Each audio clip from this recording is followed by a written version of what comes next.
Which woman doesn't want more compliments, more help, more attention in her marriage?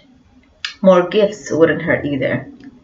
There's one secret way in order to receive all of that. And the secret that Laura Doyle teaches us in The Empowered Wife is receiving graciously. Whatever compliments, help, gifts come your way from anyone, you receive graciously by doing two things. You smile and you say thank you. You don't need to offer any explanations because you weren't asked to give them. You receive graciously. Receiving graciously, you're doing yourself a tremendous, tremendous respect to your feminine nature.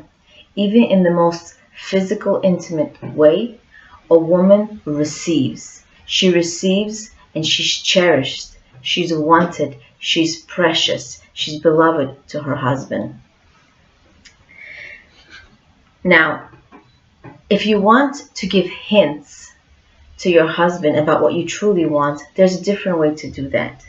But in the moment when your husband gives to you, compliments you, when your husband offers his help, maybe it's not exactly the way you want it.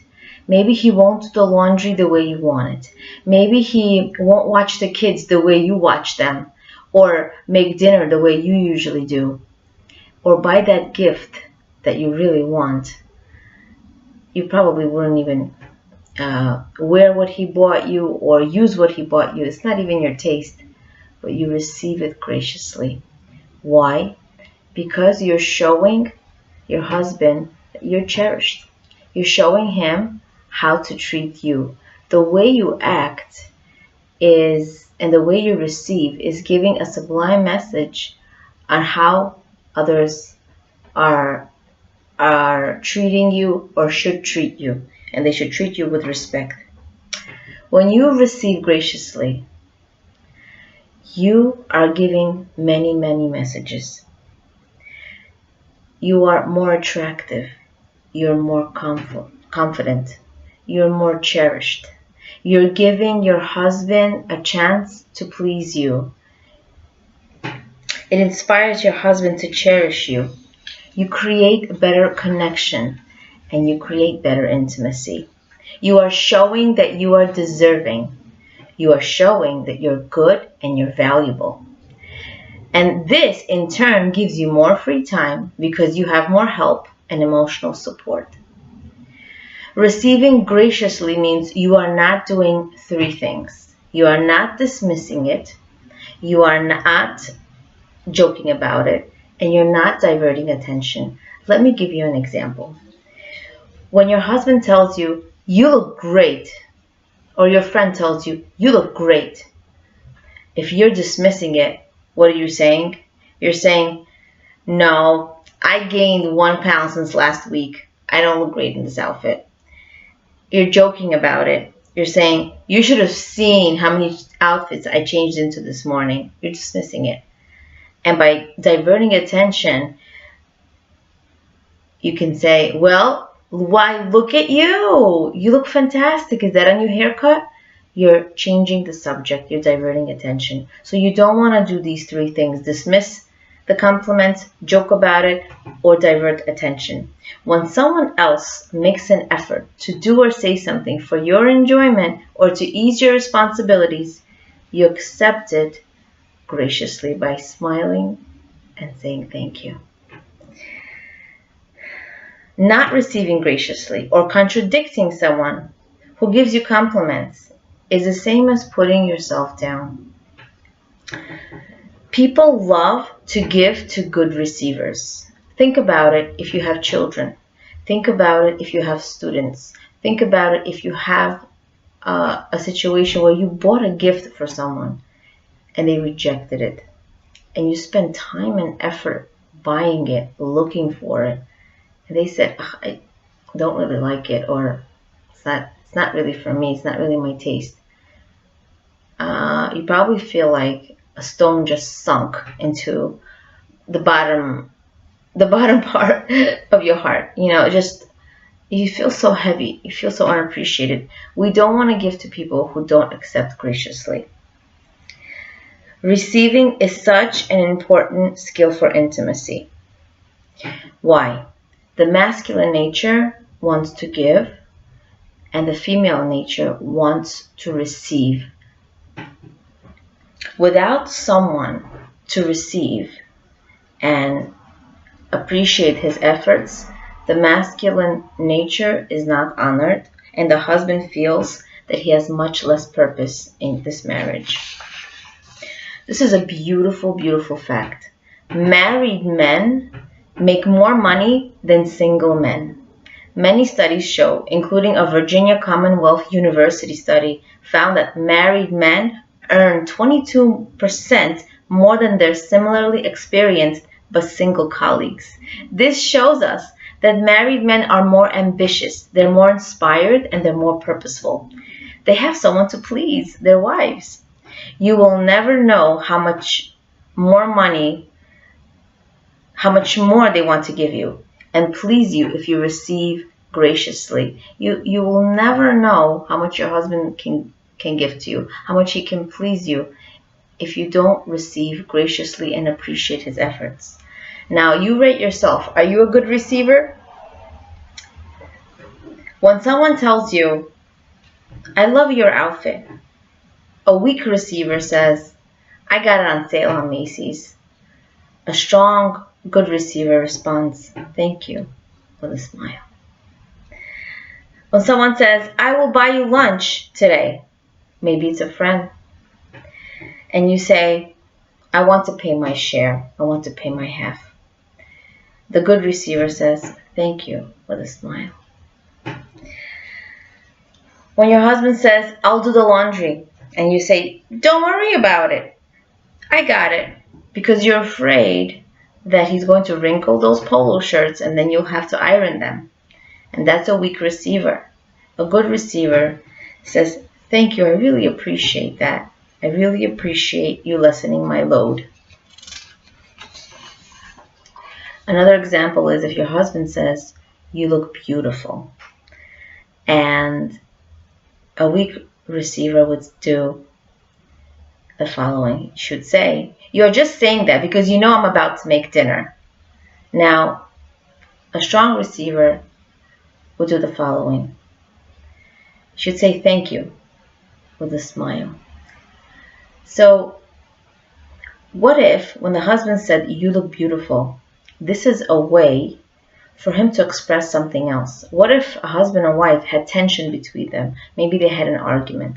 When he comes up to her and says to her, you look beautiful, maybe that's a way of him saying, I'm sorry, or let's make a new start. Let's try this again. He's apologizing. Men have such a tremendous ego. Every man has it on different levels, but they have a very big ego.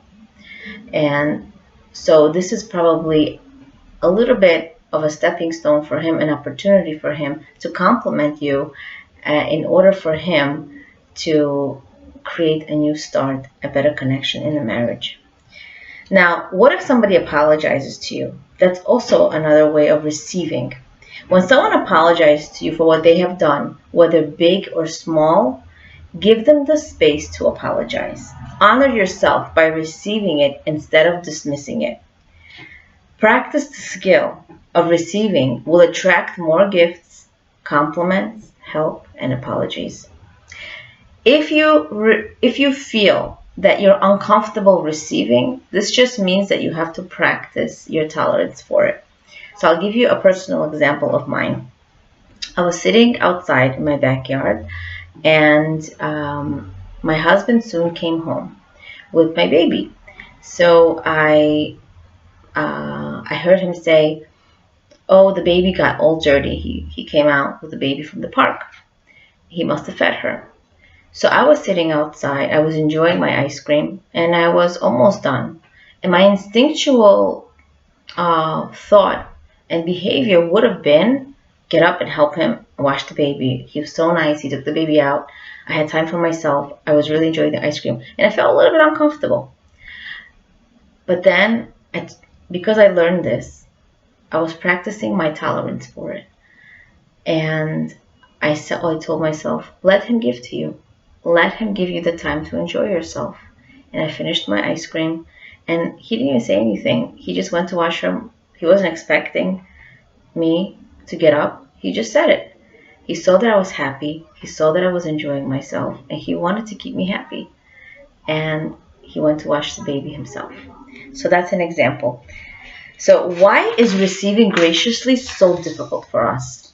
It's difficult for everyone, but why? It's difficult for most people, but why? There's 6 reasons Laura Doyle shares with us.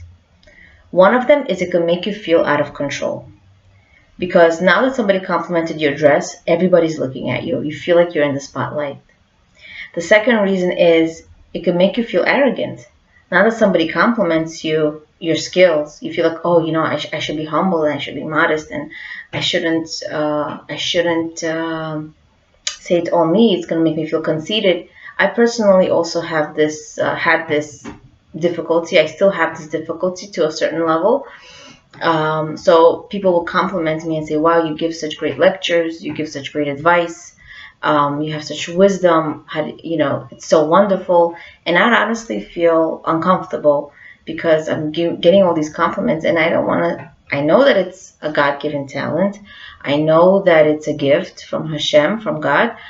I know that it's a skill that I was granted to use, and I would say things like, oh, everybody has gifts, everybody has talents, you're good at this, to the other person, and I would feel uncomfortable. Now I learned just to smile and say thank you. Thank you for your encouragement. Wow, thank you. That meant a lot to me. Just smile and say thank you. I would want to be humble and modest, and I did not want to feel arrogant and conceited. And now I say thank you. I honor the skills that were given to me because I know they're not mine. I know they were given to me to use in this world, to better the world. So another reason is it can build up feelings of distrust. Let's say the sales clerk is complimenting me or giving me attention. And I'm thinking, oh, the reason why they compliment me because they want me to buy something. They compliment me. Thank you. That's it. Another reason, number 4, is it can make you feel undeserving. So if your neighbor wants to give you some help, or someone in the family wants to watch your children, and you feel like, oh, I don't want to impose. Take the help. You need the help. They're offering to help. Take the help graciously. Number 5 is you think it poses threat to your independence. So you may not need your husband's help. You may not need it because you could do it yourself. Obviously you can. But you do want his help. Why? It's going to build that intimacy connection, and it's going to give him an opportunity to give to you and feel like you're a hero, which he really, really wants.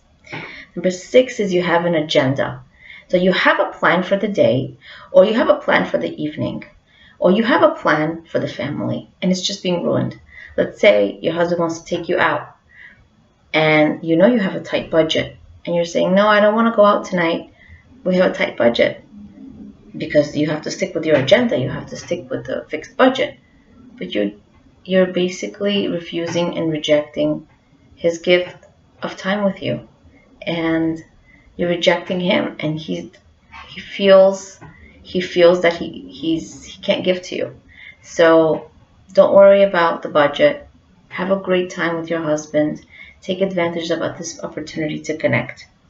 Remember, you are always teaching people how to treat you by the way you receive time, help, attention, apologies, gifts, and compliments.